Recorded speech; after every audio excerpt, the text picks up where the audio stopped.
Hello everyone, this is Priyanka and welcome to pre explore. कैसे हैं आप सभी? आज हमारी नेक्स्ट क्लास रहेगी सीडीपी पीवाईक्यू से। और पीडीएफ्स आपको पता ही है, टेलीग्राम से मिल जाता है। और अगर आप फर्स्ट टाइम क्लास में हैं तो चैनल को सब्सक्राइब करना और वीडियो को लाइक करना बिल्कुल नहीं भूलेंगे ना। चलिए शुरू करते हैं क्लास को। और भाई अभी तक तो आपने फॉर्म वगैरह फिल कर दिया होगा ना। नहीं किया है तो भाई जल्दी जल्दी कर देना, बिकॉज आपको भी पता है कि लास्ट तक सर्वर भी दिक्कत करता है। ठीक है, तो इस वजह से आप जल्दी से जल्दी फॉर्म फिल करके और फिर प्रॉपर तरीके से पढ़ाई में लग जाएंगे, वो ज़्यादा बेहतर होगा। और पीडीएफ्स आपको पता है कहाँ से आपको मिलेंगी। चलिए क्वेश्चंस की तरफ मूव करेंगे। और फर्स्ट क्वेश्चन क्या है हमारा कि बच्चों का जो विकास है निम्नलिखित में से कौन से सिद्धांत का अनुसरण करता है।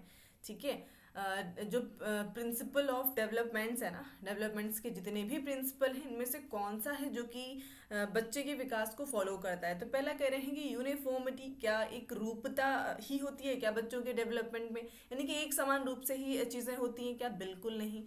किसी का अप डाउन हो सकता है कि कोई बच्चा पहले बोलना स्टार्ट कर दे। पहले मीन्स टू से कुछ बच्चे जल्दी बोलने लग जाते हैं और कुछ बच्चे काफ़ी लेट में बोलते हैं ना। एटलीस्ट 2 साल के हो जाते हैं तब को वो बोलना स्टार्ट करें। कुछ बच्चे बहुत जल्दी बोलना स्टार्ट कर देते हैं। ठीक है, नेक्स्ट है आपका वन डायमेंशनलिटी, यानी कि जो विकास है क्या वो एक आयामी होता है क्या? तो भाई ये तो बहुत ज़्यादा गलत है। एक आयामी बिल्कुल नहीं होता है, मल्टी डायमेंशनल होता है। कैसा होता है? मल्टी डायमेंशनल होता है, यानी कि बहुत सारे वेज में, जैसे कि कॉग्निटिव डेवलपमेंट भी बच्चे का हो रहा होता है, फिजिकल भी हो रहा होता है ना, और सोशल भी हो रहा होता है ना। एक और आप ले सकते हैं इमोशंस। ठीक है, तो इस तरीके से बच्चे का कई सारे डायरेक्शंस में, जैसे कि आप देख पा रहे हैं, जिसे हम मल्टी डायमेंशनल कहते हैं, इस तरीके से विकास होगा। एक आयामी कहना गलत हो जाएगा। रैखिक तो भाई लीनियरिटी को नहीं, ये यहाँ पे क्या होता है कि जो विकास है बच्चे का वो स्पाइरल फॉर्म में होता है। स्पाइरल मतलब अप डाउन अप डाउन। कभी विकास बच्चे का प्रॉपर चल रहा होता है, कहीं धीरे से चीजें अप डाउन होती हैं। डिपेंड्स ऑन आप बच्चे को इन्वायरमेंट कैसा दे रहे हैं। ठीक है, तो लीनियर कहना गलत होगा। चीजें रैखिक नहीं होती हैं, स्पाइरल होती हैं। ठीक है, तो ये भी ऑप्शन गलत हो गया। लास्ट है हमारा इंडिविजुअल डिफरेंसेस, यानी कि व्यक्तिगत विभिन्नताएं। तो बिल्कुल हर बच्चे का विकास अपने पेस पे होता है, अपने स्पेस पे होता है, यानी कि हर बच्चे का इन्वायरमेंट अलग अलग होगा। ठीक है, उसके आसपास के लोग अलग होते हैं। ठीक है, तो एक जैसा विकास कैसे हो सकता है ना। और इंडिविजुअल डिफरेंसेस यानी कि हर बच्चा अपने आप में यूनिक है। ठीक है, तो उस हिसाब से उसका विकास होगा। ऑप्शन नंबर फोर्थ बेहतर होगा। मूव करेंगे नेक्स्ट पे। रीजन असर्शन से क्वेश्चन है आपका। तो असर्शन क्या है कि एक बच्चे के शारीरिक विकास की दिशा पूरी तरीके से ही उसके जन्म से निश्चित हो जाता है। तो ऐसा तो इम्पॉसिबल है कहना है भाई किसका विकास कैसा होगा, ये चीज़ें जन्म से ही कह देना पॉसिबल कैसे हो सकता है ना। हो सकता है कि बच्चे का लाइक जीन्स में उसे बहुत बढ़िया जीन्स मिले हों, लेकिन एनवायरनमेंट इतना गंदा मिल जाए कि भाई उसका जो विकास है ना, उसके जो जीन्स है उन सबका एकदम कहते हैं ना कि बर्बाद हो जाना, वैसा वाला सीन हो सकता है। और अगर आप बच्चे को एनवायरनमेंट बहुत बढ़िया दे रहे हैं तो उसका विकास भी उसी तरीके से होता है। ठीक है, तो डिपेंड्स ऑन कि आप बच्चे को कैसी परवरिश देते हैं, आगे चल करके उसका विकास भी उसी तरीके से होगा। और तर्क क्या देते हैं कि केवल अनुवांशिकता ना, तो मैंने आपको कई बार बताया है कि जहाँ पे केवल शब्द आ जाते हैं ना, वो क्वेश्चन को आंसर को लिमिट कर देते हैं। ठीक है, केवल अनुवांशिकता ही एकमात्र कारक है जो बच्चे के विकास के लिए उत्तरदायी है, बिल्कुल नहीं ना। अनुवांशिकता हेरिडिटी के साथ साथ इन्वायरमेंट का भी उतना ही पार्टिसिपेशन होता है। ठीक है, किसी भी बच्चे के डेवलपमेंट में। तो ये एक स्टेटमेंट है जो कि पूछा भी जाता है एग्जाम में कि हेरिडिटी और एनवायरनमेंट आपस में कैसे रिलेटेड है। तो दोनों का मल्टीप्लिकेटिव डेवलपमेंट के इक्वल हो जाता है। ठीक है, यानी कि अगर दोनों में से एक भी एलिमेंट एब्सेंट रहेगा तो बच्चे का विकास प्रभावित होगा। ठीक है, यहाँ पे दोनों ही स्टेटमेंट गलत हो गए। तो गलत भाई कहाँ दिख रहा है दोनों हमें? ओके, ऑप्शन नंबर थर्ड की तरफ चलेंगे। कह रहे हैं कि मध्य बाल्यावस्था के दौरान, यानी कि मिडिल चाइल्डहुड के दौरान, अब इसका टाइम पीरियड आप लोग कमेंट सेक्शन में बताइएगा कि जो मिडिल चाइल्डहुड होता है, मध्य बाल्यावस्था होता है, इस बीच बच्चे की उम्र कितनी हो सकती है लगभग। ठीक है, इसके दौरान डैश जो कि सामाजिकरण का प्राथमिक कारक है, एक महत्वपूर्ण भूमिका निभाना जारी रखता है, लेकिन डैश जो कि सामाजिकरण के द्वितीय कारक हैं भी महत्वपूर्ण भूमिका निभाते हैं। तो भाई अगर आपने थ्योरी पढ़ी है सामाजिकरण की, अभी तक खैर मैंने आपको कंटेंट में दिया नहीं है, सो जल्दी ही सामाजिकरण का टॉपिक भी हम कंप्लीट करेंगे ना। तो भाई यहाँ पे अगर हम प्राथमिक कारक की बात करते हैं ना, तो बहुत क्लियर है। देखिए एक छोटा सा बच्चा है जिसका अभी अभी जन्म हुआ है, ठीक है, अभी अभी वो इस दुनिया में आया हुआ है। तो आपको क्या लगता है कि छोटा है तो क्या तुरंत बाहर खेलने निकल जाएगा क्या? बिल्कुल नहीं भाई, घर के अंदर है और घर के आसपास जो भी उसके लोग होंगे ना, उन्हीं के द्वारा तो उसका सोशलाइजेशन होगा, ठीक है। उसके मम्मी पापा हो सकते हैं, ठीक है, उसके पेरेंट्स होंगे, हो सकता है उसके सिबलिंग्स हों, भाई बहन छोटे, आई मीन बड़े, ठीक है, और दादा दादी, जो भी उसके फैमिली के मेंबर्स, जो भी उसका एक तरीके से पालन पोषण कर रहे हैं ना, जो उसके आसपास रहते हैं, उन्हीं के द्वारा वही उसके प्राथमिक सोर्स हो जाते हैं। प्राइमरी हमेशा आपको फैमिली को रखना है, ठीक है। तो परिवार हमें तो एक ही ऑप्शन में नजर आ रहा है ना, तो अदर ऑप्शंस की तरफ जाएंगे भी नहीं, आप फर्स्ट ऑप्शन पे तुरंत टिक कर देना है आपको। और जैसे कि साथी और मीडिया लिखा हुआ है ना, यानी कि पीयर्स और मीडिया, इनका जो पार्टिसिपेशन है वो एज अ सेकेंडरी रिसोर्स हम मान सकते हैं, ठीक है।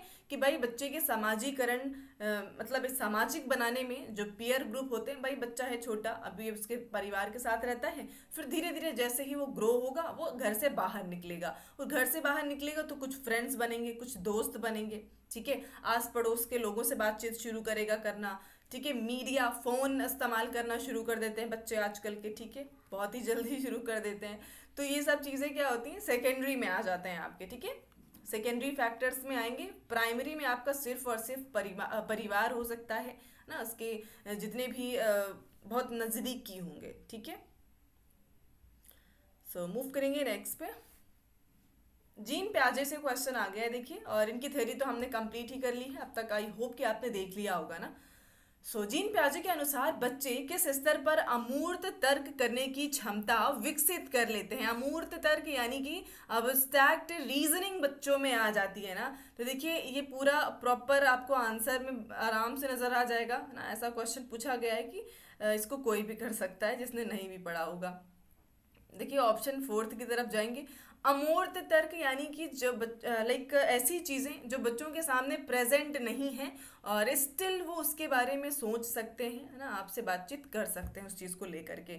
तो यानी कि ओवरऑल यहाँ पे बच्चे इमेजिनेशन करने में अभी एबल हो चुके हैं, ठीक है, अभी वो इमेजिनेशन कर सकते हैं, और साथ में तर्क करने के लिए भी प्रॉपर वो प्रिपेयर्ड होते हैं। और ये लास्ट स्टेज होती है ना, ये चारों स्टेज एक सीक्वेंस में लिखी हुई है जीन प्याजे की।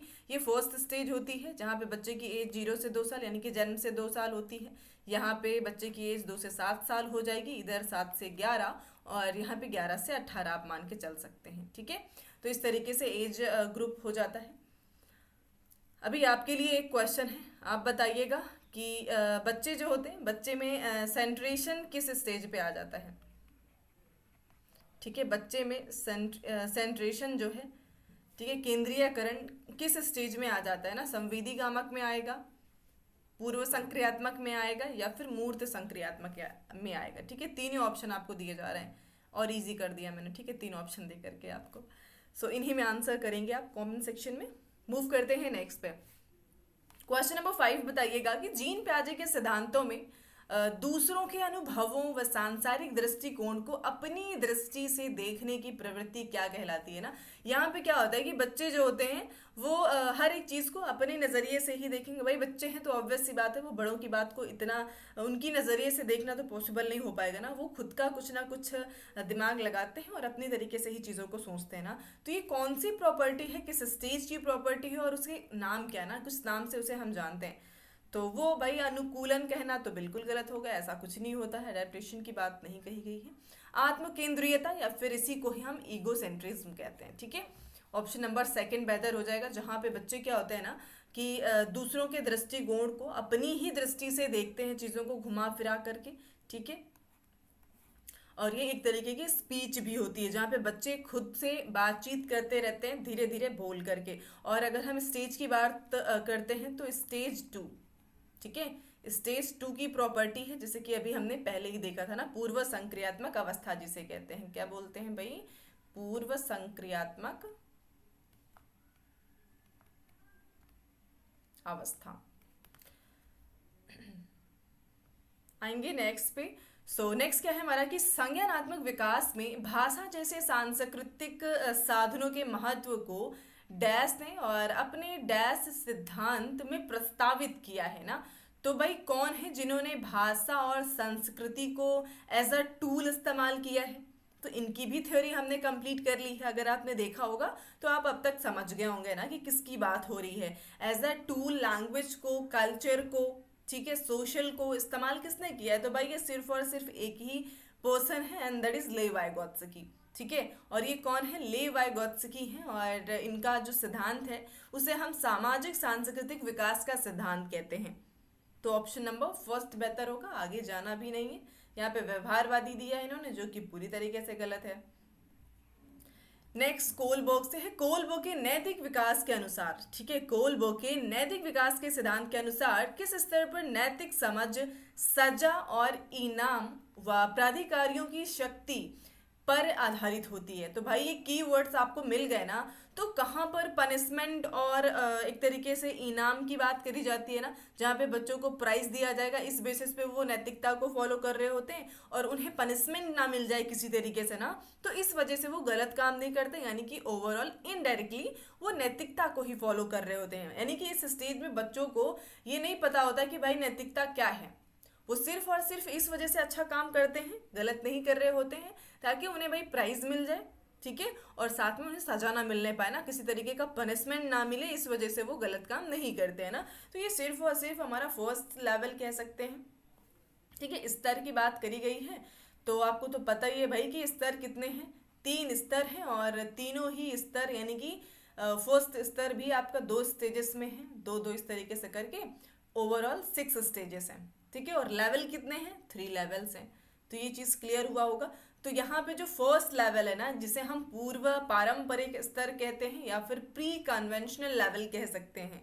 ठीक है, तो पहला ही हमारा जो लेवल है वही पहला लेवल का पहला स्टेज, फर्स्ट लेवल और फर्स्ट स्टेज, जहाँ पे बच्चे सजा से बचने के लिए और इनाम पाने के लिए क्या करते हैं? नैतिकता को फॉलो करते हैं। मूव करेंगे नेक्स्ट क्वेश्चन पे।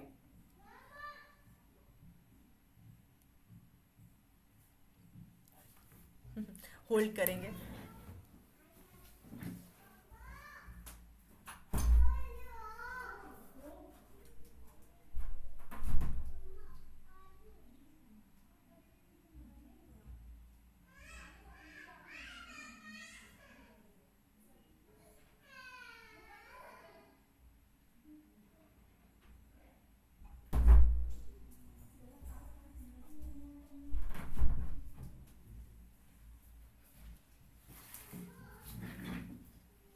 सो भाई कंटिन्यू करते हैं।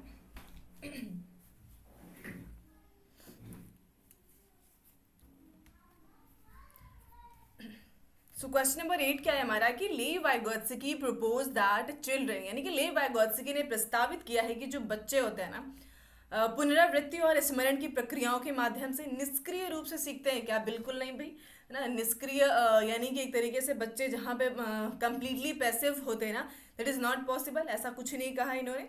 ठीक है, और 8 क्रमागत चरणों की बात तो भाई हॉवर्ड गार्डनर ने करी है। ठीक है, इन्होंने नहीं करी है।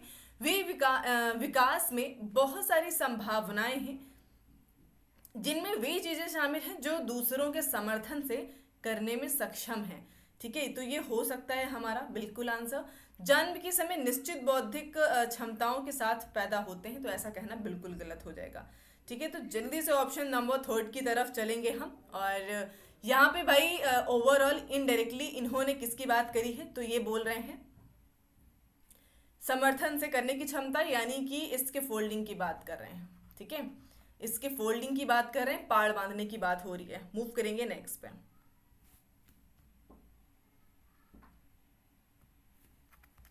सो क्वेश्चन नंबर 9 क्या है कि एक प्रगतिशील कक्षा में शिक्षिका जो होती है ना, एक प्रोग्रेसिव क्लासरूम में एज अ टीचर आप क्या कर सकते हैं? बच्चों की रुचि के अनुरूप करके सीखने की पद्धति का पालन करते हैं, बिल्कुल कह सकते हैं। और पहला ही ऑप्शन आपका बेस्ट होगा। ठीक है, जहां पे बच्चे को आप सेंटर में रखते हो ना, यानी कि बच्चा केंद्र होगा और उसके अकॉर्डिंग आप चीजें कर रहे हैं, सबसे बेस्ट ऑप्शन होगा आपका। खुद को समझने व अपने विचार, संवेग, भावनाओं, अभिप्रेरणा को पहचानने के कौशल किस प्रकार की बुद्धि में शामिल होते हैं। ठीक है, यानी कि जहाँ पे ओवरऑल खुद के इमोशंस, खुद की फीलिंग्स ना, हर एक चीज़ को यानी अपने आप को समझने की बात हो रही है ना। और खैर इसके बारे में तो बात कौन करता है, तो ये हॉवर्ड गार्डनर है।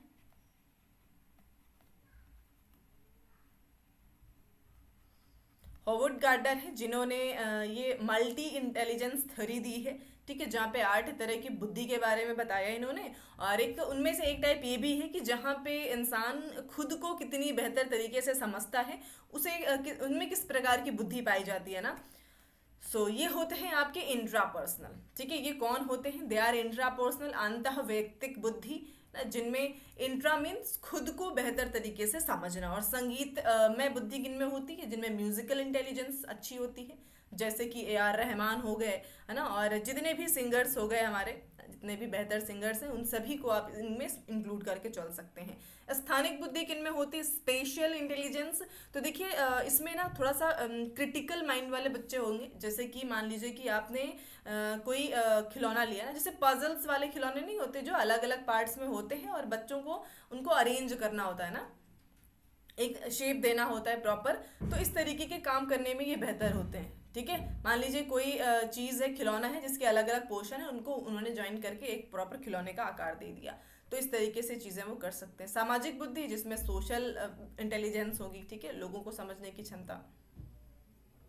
आते हैं नेक्स्ट पे। सोले वाइगोत्स्की के अनुसार भाषा व संज्ञानात्मक विकास का आपस में कोई संबंध, ऐसा कहना गलत हो जाएगा भाई। ठीक है, एक दूसरे से स्वतंत्र होते हैं क्या, बिल्कुल नहीं।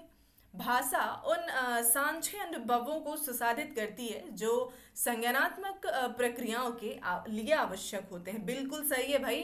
देखिए जो भाषा होती है ना, भाषा फैसिलिटेट करती है बच्चे के संज्ञानात्मक विकास को। भाई अगर उनके पास भाषा ही नहीं होगी तो उनके विचार कैसे विकसित होंगे दिमाग में। ठीक है, और संज्ञानात्मक यानी कि बुद्धि की बात हो रही है, तो ऑप्शन नंबर हमारा 3 यहाँ पे बेहतर होगा। ठीक है, ऑप्शन नंबर 3 की तरफ चलेंगे। नेक्स्ट क्वेश्चन है कि असेसमेंट फॉर लर्निंग इंक्लूड्स, यानी कि जो अधिगम है, अधिगम के लिए आकलन करने में क्या शामिल होता है इसमें से। पहला ऑप्शन है विद्यार्थियों को समान क्षमता वाले समूह में वर्गीकृत करना और नामीकरण करना। देखिए जहां भी बच्चों को लेबल करने की बात आएगी ना, वो ऑप्शन आपका कभी भी, और असेसमेंट के लिए तो बिल्कुल नहीं करना है ये चीज़ ना भाई। असेसमेंट का मोटिव होना चाहिए बच्चे में इम्प्रूवमेंट लाना। ठीक है, असेसमेंट किस लिए होता है, ताकि हम बच्चे में सुधार ला सके, इम्प्रूवमेंट ला सके, ना कि उसे हम लेबलिंग करें ना कि भाई ये एवरेज बच्चे हैं, ये इंटेलिजेंट बच्चे हैं और ये बिलो एवरेज बच्चे हैं। ये बिल्कुल नहीं करना है हमें। हमें क्या करना है, हमारा मोटिव है कि हम बच्चे में इम्प्रूवमेंट लाएं। ठीक है, उसे अपने आप में बेहतर बनाना है, किसी से कंपेयर नहीं करना है। पहला ऑप्शन तो हमारा गलत हो गया। और हम अगर अपना टाइम बचाना चाहते हैं ना, तो हमें ऑप्शन इस तरीके से चूज करना चाहिए। अब देखिए कि फर्स्ट ऑप्शन कहाँ कहाँ प्रेजेंट है, तो ये तो नहीं हो सकता आंसर हमारा, ये भी नहीं हो सकता, और यहाँ भी प्रेजेंट है तो मतलब ये भी नहीं हो सकता। तो अभी आपको आगे देखना भी नहीं है और तुरंत आपको आंख बंद करके सेकेंड ऑप्शन टिक कर देना है। ठीक है, तो जब भी आपसे इस तरीके से क्वेश्चन पूछे जाते हैं, आपको आंसर अपना इस तरीके से चूज करना है। ठीक है, मूव करेंगे नेक्स्ट पे, क्वेश्चन नंबर 13। देखिए यह कथन है कि लड़के बुद्धिमान होते हैं और लड़कियां आज्ञाकारी होती हैं ना, ओबीडियंट होती हैं। तो किसका उदाहरण है ये भाई, क्या ये जेंडर समता को शो करता है, स्टीरियोटाइपिंग को? तो बिल्कुल ये जेंडर रूढ़िवादिता को, जेंडर स्टीरियोटाइपिंग को ही शो करता है ना, जहाँ पे जेंडर में भेद किया जाता है ना, कि लड़के लड़कियों की लाइक अलग अलग एक भूमिका ही बना दी गई है ना, कि लड़के हैं तो उन्हें क्या करना चाहिए, लड़कियां हैं तो उन्हें क्या काम करना चाहिए। तो ये चीज़ें क्या हैं, स्टीरियोटाइपिंग को शो करते हैं। नेक्स्ट है हमारा, आकलन किस प्रकार का होना चाहिए भाई। असेसमेंट शुड बी, कैसा होना चाहिए, ओनली क्वांटिटेटिव होना चाहिए, कंप्रिहेंसिव हो, स्टैंडर्डाइज होना चाहिए, या फिर समेटिव होना चाहिए। तो बिल्कुल नहीं, देखिए समेटिव कहना गलत है।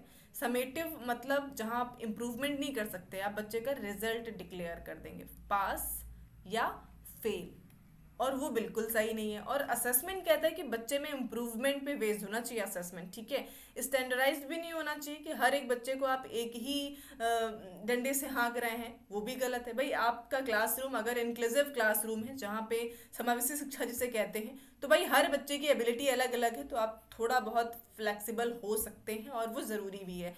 कंप्रिहेंसिव व्यापक जरूर कह सकते हैं ना। व्यापक का मतलब ही यही होता है कि आपको भाई आपका जो असेसमेंट है वो यहाँ पे इम्प्रूवमेंट पे बेस्ड होगा, और आप बच्चे का फीडबैक लेंगे भाई। ठीक है, जब फीडबैक लेंगे तभी तो आपको पता चलेगा कि बच्चा किस लेवल पर है और बच्चा गलती कहाँ पे कर रहा है। ठीक है, तभी आप उसको रेमेडियल टीचिंग दे पाएंगे। और आज का लास्ट क्वेश्चन होगा हमारा कि बच्चों का मूल्यांकन क्यों किया जाना चाहिए भाई। आखिर मूल्यांकन क्यों जरूरी है? बच्चों के प्रदर्शन की तुलना करने के लिए, ताकि बच्चों को आप कंपेयर कर सकें? बिल्कुल नहीं। ठीक है, उनके प्रतिस्पर्धा यानी कि कंपटीशन को आप बढ़ा सकें, ऐसा भी नहीं करना है हमें। धीमी गति से सीखने वाले बच्चों की पहचान और नामीकरण कर सकें, तो ये तो बिल्कुल नहीं करना, अभी पहले ही डिस्कस किया है। बस एक ही ऑप्शन है कि सीखने सिखाने की प्रक्रिया में सुधार करना चाहते हैं आप, इम्प्रूवमेंट पे बेस्ड होना चाहिए हमारा। ठीक है, तो इसके बारे में कई सारे क्वेश्चन में डिस्कस कर लिया है, तो अब तक आप समझ ही गए होंगे। सो आज के क्वेश्चंस हमारे यहीं पे फिनिश होते हैं। ठीक है, सो मिलते हैं नेक्स्ट क्लास में। ठीक है, और आज से कोशिश रहेगी कि मैं आपको कंटेंट की क्लास भी डेली प्रोवाइड करूँ ना, छोटा ही टॉपिक क्यों ना हो, लेकिन वो इम्पॉर्टेंट होगा आपके लिए। और मैं प्रायोरिटी के बेसिस पे ही आपको टॉपिक्स करा रही हूँ, कि मतलब जहाँ से, जैसे कि आपको मैं खुद ही पीवाईक्यूज करा रही हूँ ना, तो आप समझ पा रहे होंगे कि कौन कौन से टॉपिक हैं जो आपके कितने इंपॉर्टेंट है ना, और उनसे क्वेश्चन बनना ही है। और हो सकता है 2 से 3 क्वेश्चन एक टॉपिक से नजर आ जाएं, तो इस हिसाब से ही हम आपको टॉपिक पढ़ा रहे हैं। अभी तक जीन प्याजे, वाइगोत्स्की, कोलबर्ग, इनकी थ्योरी करी है, एनईपी 2020 भी कर लिया है। सो आज के लिए इतना ही, मिलते हैं नेक्स्ट क्लास में। Thank you everyone.